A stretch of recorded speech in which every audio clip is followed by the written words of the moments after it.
دا که ار یو د ګیري والا دی دا که ار یو صوفي دی دا که ار یو د تسبو والا دی دا که ار یو د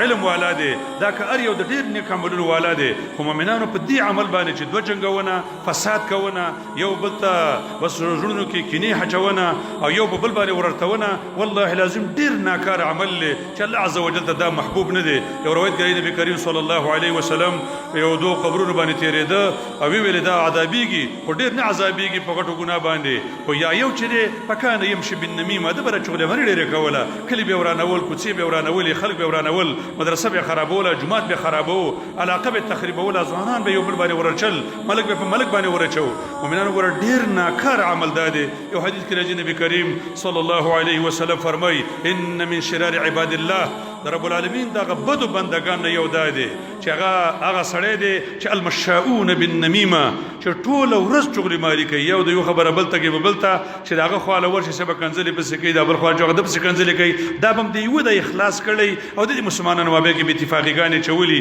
یو د یو غیبت کوي بل د بل لکه څنګه چې زموږ دفترونه د دې ډبو مرکزونه ګرځېدلي دي جوماتونو ډېر ډبو مرکزونه ګرځېدلي دي زموږ مدارس دې مرکزونه ګرځېدلي دي زموږ بازارونه دې ګرځېدلي دي که تاسې د چغلۍ نه غلي شولئ د وړو راوړو نه غلي شولئ او دا بد عمل تاسې پرېښودو نو مؤمنانو تاسې به د ورورۍ خوند وینئ تاسې وباسئ د خپل مین هغه چغلي مار تاسې وباسئ هغه منافقین تاسې وباسئ د خپل څنګونو نه هغه خلک چې هغه کورونه خرابوي کلي خرابوي تاسې سلک د الله دپاره براعت وکئ خبرې ته له غوږ مږدئ چې راغی تا ته راخلاص شو د مسلمان مخکې ته خبرې ته کوله او هغې لوټ کوو ته مسلمان یې خوند ترې نه مه اخله ولو که سره ورانې او ورته وي یو فاسق فاجره کله راباندې مه خرابوه تاسې د دې نه نه خبر مؤمنان چې